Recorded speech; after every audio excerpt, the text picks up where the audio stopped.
जय सीताराम।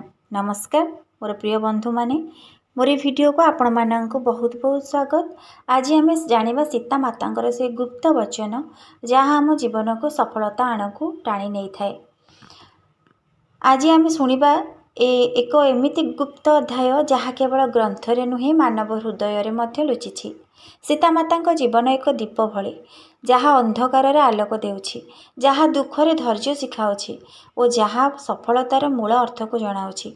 सीतामाता जड़े स्त्री नुहे, से जड़े शक्ति जे जीवन देले नहीं से जीवन देखाइले। से दुख भोगिले नुहे, से दुख को जीवन शिक्षार परिणत कले। सीतामाता गुप्त वचन आमको कहे सफलता एमिति गछ जहाँ दुखर माटी मात्र फुली थाए। प्रत्येक मनीष जीवन में दुख, विफलता, अपमान और परीक्षा देखे, किंतु सीतामाता गल्प आमको शिखाए यही सब दुख हेउछि आम आत्मार शक्ति को जगैबार उपाय। जेतेबेले रामायणर युग थिला, सीतामाता मिथिलार राजकुमारी थिले। से जन्मी थिले माटीरू, भूमिदेवी देहरु। यह अर्थ हेउछि से सबकिछि भूमिर निर्मलता और सहनशीलता नेइथिले। जेतेबेले श्रीराम सहित से वनवास गले, से राजसिंहासन छाड़ी धूली बसिले, किंतु तांको मनरे शांति केबे भांगिला नहीं। से कहिथिले जे माने आत्मार शांति धारण करिछि से बाहरर असुविधा को केबे अनुभव करेनी।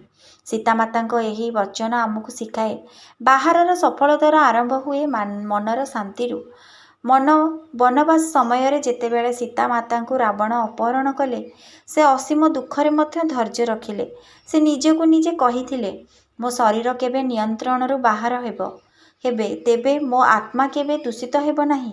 यही वचनर अर्थ जीवन रे जेते अन्य आमको आघात देउ, जेते परिस्थिति आमको तळकु टाणी देउ, आम आत्मार शुद्धि हेउछि आमर सबुठारु महान सफलता। सीतामाता गुप्त वचन आउ कहे सफलता हेबा माने अन्य को हराइबा नुहे, निज दुर्बलता को जीतिबा। रावण शक्तिशाली थिला किंतु मनरे अहंकार थिला। सीता शक्तिहीन लागुथिले किंतु मनरे भक्ति और सत्य थिला। शेषरे किए जीतिला? से जी निज मन को जीति पारिला। यह हेउछि सीतामाता गुप्त शिक्षा।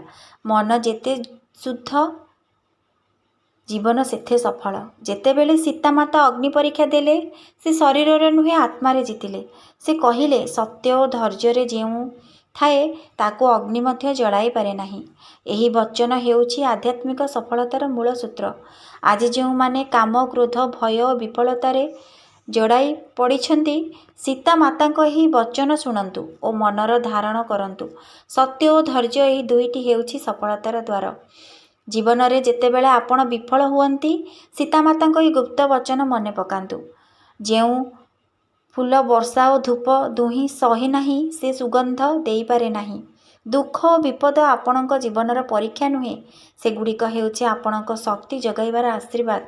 सीतामाता गुप्त शिक्षार प्रथम रहस्य धैर्य हेउछि सफलतार आधार। धैर्य नाही थिले आत्मा भांगी जाए, धैर्य रहिले पर्वत मध्य आपणक पथ छाड़ी देई थाए। सीतामाता जीवन आमको यही शिक्षा देउछि सफलता बाहरे नुहे मनरे। से केबे अभिमान कलेनी, से केबे प्रतिशोध नेलेनी। से शिखाइले जेउ माने अपमान मध्य शांत रहे, अपमानर मध्य शांत रहे, सेई माने असली दिव्य। सीतामाता गुप्त वचन सफलता हेबा पई बाहर लड़िबा दरकार नुहे, निज मन सह लड़िबा दरकार।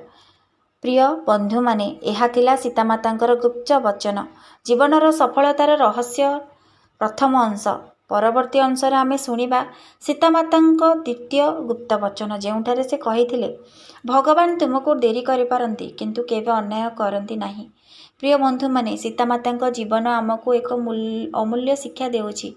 से कहिथिले भगवान तुमको देरी करंती किंतु अन्याय करंती नाही। जेतेबेले आमे देखु जे आम जीवन रे सबकिछि विलंब हेउछि, प्रार्थना सत्य हेउ नाही, सेतेबेले आमे सहनशीलता होई जाऊ, असहनशीलता होई जाऊ।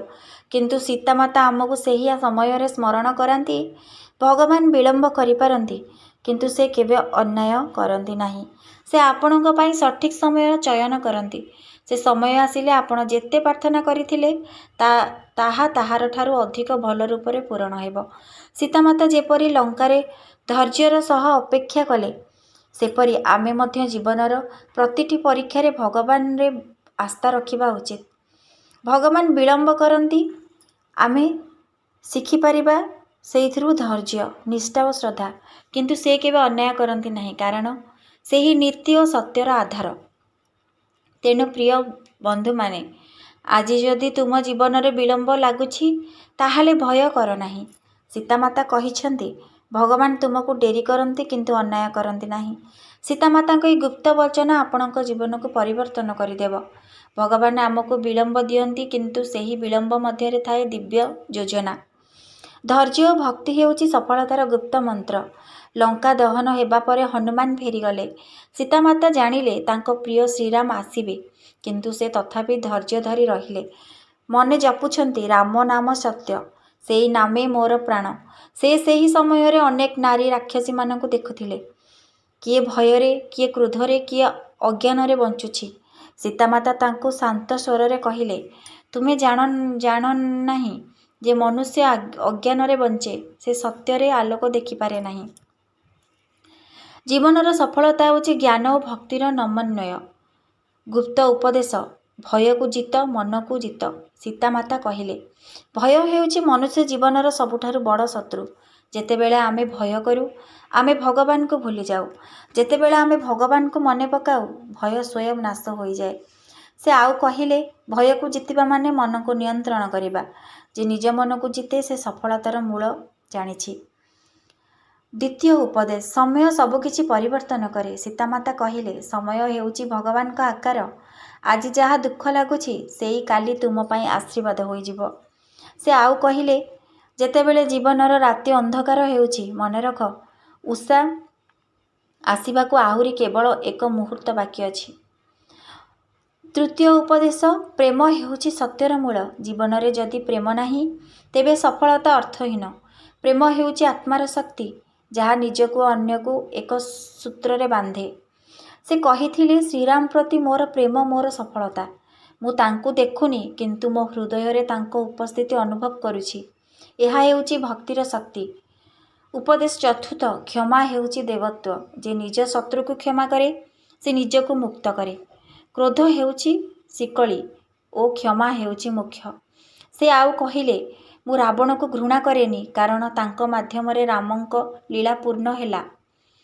ପଞ୍ଚମ ଉପଦେଶ, ନିଜ ଧର୍ମରେ ଅଟଳ ରୁହ। ଯେ ନିଜ ଧର୍ମକୁ ଛାଡ଼େ, ସେ ଜୀବନରେ ଦିଗ୍ମିତ୍ର ପଥିକ ହୋଇ ରହେ। ଧର୍ମ ହେଉଛି ନିଜ ଆତ୍ମାର ଦିଗ୍ଦର୍ଶକ। ସୀତାମାତାଙ୍କ ଧର୍ମ ଥିଲା ସତ୍ୟ, ଭକ୍ତି ଓ ଶାନ୍ତି। ତେଣୁ ସେ କେବେ ହାରିଲେ ନାହିଁ। ଯଦିଓ ପୃଥିବୀ ତାଙ୍କୁ ପରୀକ୍ଷା କଲା, ତଥାପି ସେ ହାରିଲେ ନାହିଁ। ଅନ୍ତିମ ବଚନ, ମୋର ଜୀବନ ତୁମମାନଙ୍କ ପାଇଁ ଏକ ଆଦର୍ଶ। ଯେତେବେଳେ ଦୁଃଖ ଆସିଥାଏ, ଭଗବାନଙ୍କୁ ମନେ ପକାଅ। ଯେତେବେଳେ ଅସଫଳତା ଆସିଥାଏ, ଧୈର୍ଯ୍ୟ ଧର। ଯେତେବେଳେ ସଫଳତା ଆସିଥାଏ, ନମ୍ରତା ରଖ। ସୀତାମାତା ନିଜ ଜୀବନ ଦ୍ୱାରା ଶିଖାଇଲେ, ସଫଳ ହେବା ମାନେ କିଛି ଲଭିବା ନୁହେଁ, ସଫଳ ହେବା ମାନେ ନିଜକୁ ଜାଣିବା। ମୁଁ ଆଶା କରୁଛି ପ୍ରିୟ ବନ୍ଧୁମାନେ, ଏହି ଉପଦେଶଟି ଆପଣମାନଙ୍କୁ ନିହାତି ଭଲ ଲାଗିଥିବ। ଯଦି ଭଲ ଲାଗିଛି, ଲାଇକ୍, ସେୟାର, ସବସ୍କ୍ରାଇବ୍ ନିଶ୍ଚିନ୍ତ କରିବେ। ରହିଲି, ଜୟ ଶ୍ରୀ ସୀତାରାମ।